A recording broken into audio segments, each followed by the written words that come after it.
Never run out of battery again with the INIU portable charger, the slimmest 10,000 milliamp hour power bank that keeps your devices charged on the go.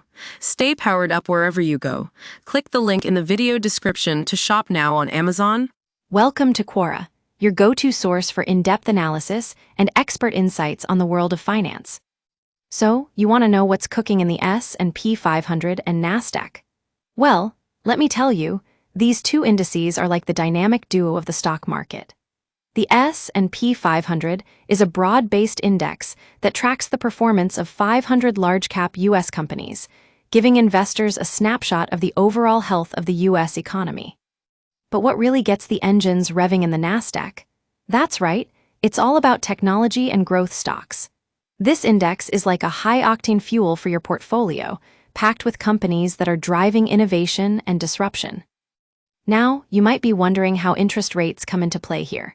Well, let me tell you, they're a major wild card in the market. When it comes to borrowing costs and consumer spending, interest rates can have a significant impact on corporate profits and investment decisions.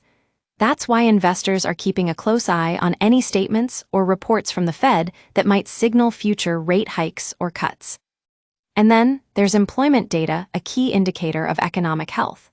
Strong jobs numbers can boost consumer confidence and lead to gains in both indices, while disappointing results can have the opposite effect.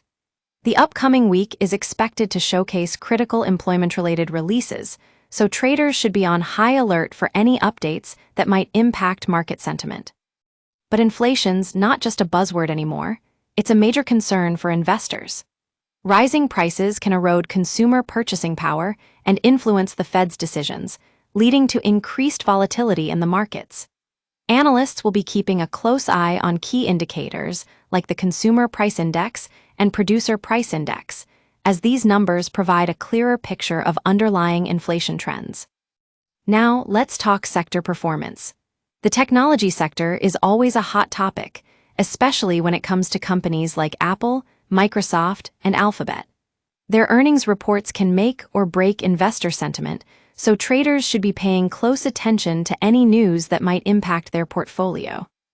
And then there are consumer discretionary and staples, two sectors that often reflect consumer spending habits.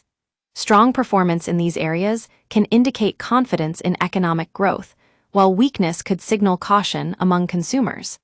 Analysts will be keeping an eye on retail sales data and consumer sentiment surveys, so traders should be prepared for any updates that might impact market trends. Geopolitical events are always a wild card in the markets, and this week's no exception. Investors should remain vigilant about any developments that might affect market stability, as geopolitical risks can lead to increased volatility. So, what does it all mean for investors? Well, at Quorra, we're all about providing you with the latest insights and expert analysis so you can make informed decisions about your portfolio. By keeping a close eye on interest rates, employment data, inflation metrics, and sector performance, not to mention geopolitical events, traders can stay ahead of the curve and position themselves for success. That's it for today's forecast from Quorra. Thanks for tuning in, and we'll see you next time.